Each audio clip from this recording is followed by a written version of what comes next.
ये बात है साल 2003 की, जब दुबई के शेख ने समंदर में दी वर्ल्ड प्रोजेक्ट की कंस्ट्रक्शन स्टार्ट की।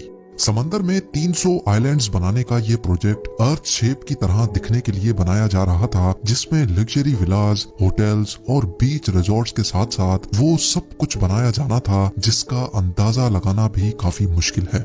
यहाँ तक कि इस प्रोजेक्ट की जब एडवर्टाइजमेंट हो रही थी तो उसमें दी वर्ल्ड को लैंड ऑफ पैराडाइज यानी जन्नत की जमीन का लक़ब भी दिया गया।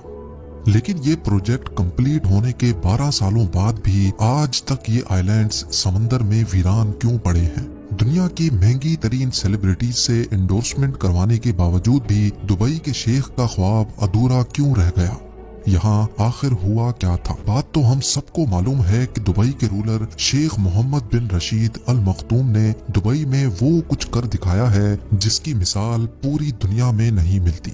आज से 30 साल पहले दुबई में सिर्फ एक बिल्डिंग हुआ करती थी जिसको आज दुबई वर्ल्ड ट्रेड सेंटर कहा जाता है, लेकिन उसके बाद यहाँ back to back construction projects ने दुबई की वो किस्मत बदली कि जो शहर 100% अपने ऑयल पे डिपेंडेंट था वो अब सिर्फ 3% ऑयल पे डिपेंडेंट रह गया है। और शेख का ख्वाब भी कुछ ऐसा ही था। दुनिया की सबसे ऊंची बिल्डिंग बुर्ज खलीफा से लेकर दुनिया के पहले और आखिरी 7 स्टार होटल बुर्ज अल अरब तक दुबई का कोना कोना वर्ल्ड क्लास लग्जरी फैसिलिटीज से भरा हुआ है। जब दुबई के पास मजीद मेगा प्रोजेक्ट्स बनाने के लिए जमीन कम पड़ गई तो शेख ने रुख किया समंदर का। ये बात है 2001 की, जब दुबई पहले ही बुर्ज अल अरब बनाकर वेस्टर्न टूरिज्म अपनी तरफ अट्रैक्ट कर बैठा था। दुबई के बीचेस काफी ज्यादा फेमस होने लगे थे और बात यहाँ तक पहुँच चुकी थी कि अब दुबई के पास बीचेस की जगह कम पड़ गई। दुबई की कोस्ट लाइन जो सिर्फ 70 किलोमीटर पर फैली हुई थी उसको अब बढ़ाने का वक्त आ चुका था। स्टार्टिंग में प्लान ये था कि दुबई के समंदर में 3 आर्टिफिशियल आइलैंड्स बनाए जाएंगे जिनको जब स्पेस से देखा जाएगा तो उनकी शक्ल पाम ट्री जैसी होगी। पाम जुमेरा, पाम जबल अली और पाम डेरा। 2001 में सबसे पहले पाम जुमेरा पर काम स्टार्ट कर दिया गया क्योंकि शायद ये प्लान किए गए आइलैंड्स में सबसे छोटा था। सिर्फ अकेले पाम जुमेरा की वजह से ही दुबई की कोस्ट लाइन में 56 किलोमीटर यानी 80% का इजाफा हो रहा था। कोस्ट लाइन बढ़ाने का ये आइडिया दुबई के शेख को इतना भा गया कि पाम जुमेरा की कंस्ट्रक्शन कंप्लीट होने से पहले ही पाम जबल अली और पाम डेरा पर भी काम स्टार्ट कर दिया गया। इन 3 आइलैंड्स के अलावा एक और प्रोजेक्ट भी था जिसने किसी मैग्नेट की तरह पूरी दुनिया की अटेंशन अपनी तरफ खींच ली। ये प्रोजेक्ट दी वर्ल्ड के नाम से लॉन्च किया गया जिसमें टोटल 300 छोटे आइलैंड्स मौजूद थे। दी वर्ल्ड का डिजाइन अर्थ के मैप के हिसाब से रखा गया था जिसमें हर कंट्री के नाम से अलग अलग आइलैंड बनाए गए थे। 2003 में दी वर्ल्ड की कंस्ट्रक्शन का काम स्टार्ट कर दिया गया जो दुबई के साहिल से 3.5 किलोमीटर दूर समंदर की ताबड़तोड़ लहरों को रोक कर बनाया जा रहा था। दी वर्ल्ड आइलैंड्स असल में दुनिया की एलीट क्लास के लिए एक प्ले ग्राउंड होने वाला था। इंटरनेशनल एक्टर्स, रॉयल क्लास और बिजनेस टाइकून्स ने खूब जमकर इस प्रोजेक्ट में हिस्सा लिया। कुछ ने अपने पर्सनल यूज के लिए यहाँ आइलैंड्स खरीदे तो कुछ ने इसकी एडवर्टाइजमेंट करके अपना पार्ट प्ले किया। यहाँ पर छोटे से छोटे आइलैंड की कीमत $15 मिलियन यानी 112 करोड़ रुपए रखी गई और बड़े आइलैंड्स इनके तो क्या ही कहने। एक एक आइलैंड $50 मिलियन यानी तकरीबन 375 करोड़ रुपयों में सेल किया गया।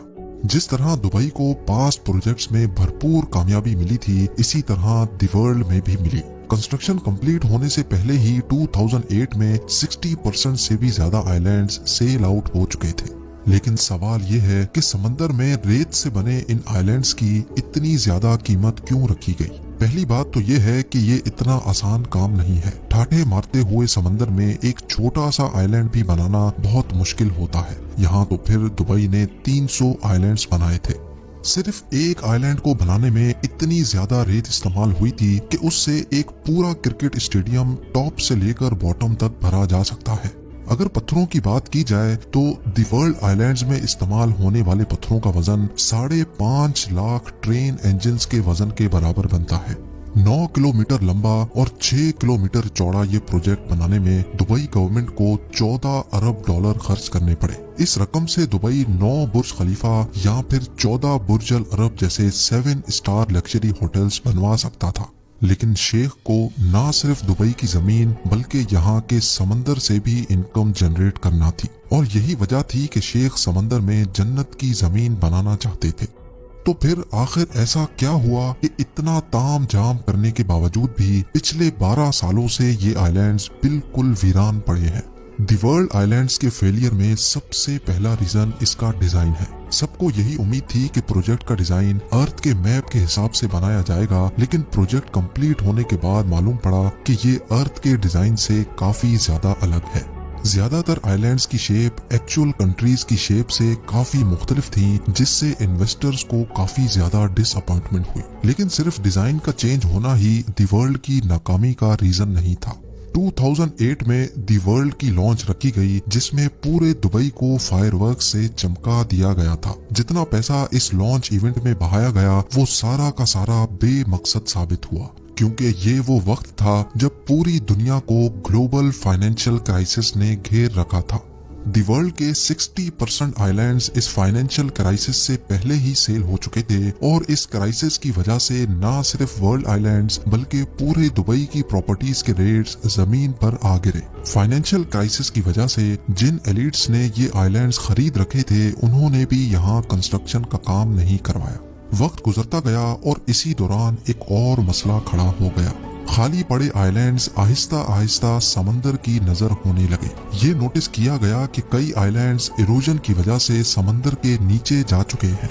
ये खबर जहां अपने तौर पे काफी डेंजरस थी, वहीं मीडिया कवरेज ने लोगों का इस प्रोजेक्ट पर ट्रस्ट मजीद कम कर दिया।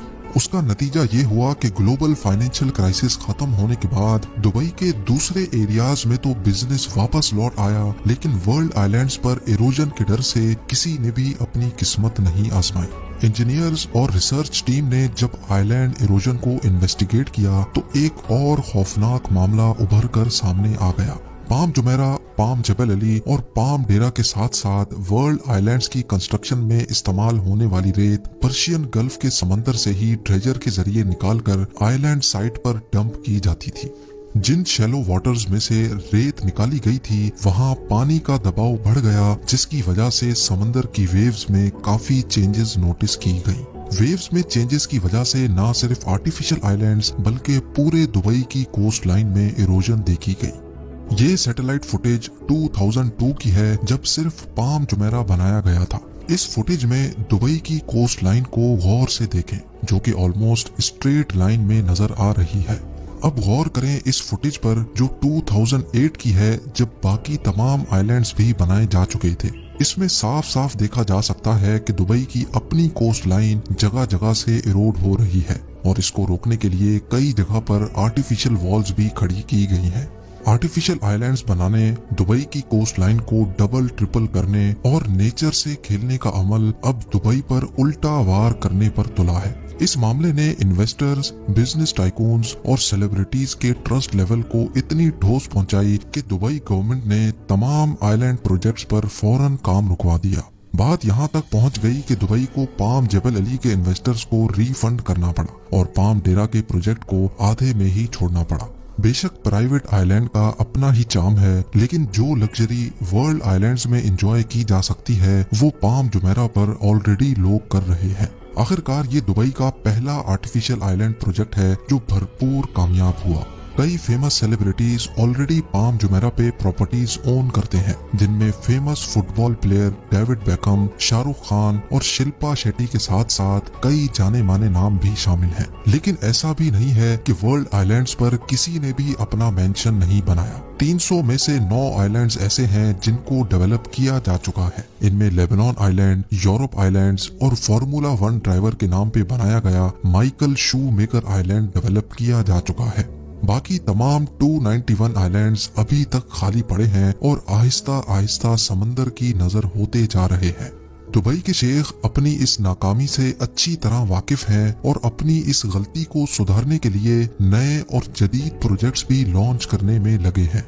नया प्लान ये है कि पहले दी वर्ल्ड के यूरोप आइलैंड्स को डेवलप किया जाए, स्वीडन आइलैंड में 10 पैलेसेस, जर्मनी आइलैंड में 32 विलास और टोटल 78 फ्लोटिंग स्वीट्स बनाने का प्लान किया गया है।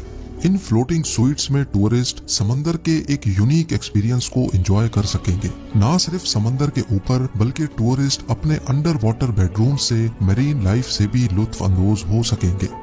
एक बात तो क्लियर है कि दुबई इन छोटे मोटे फेलियर से घबराने वाला नहीं है। इसकी जीती जागती मिसाल Jumeirah Bay Islands, Museum of the Future और दुबई एक्सपो 2020 की रंगीनियों में देखी जा सकती है।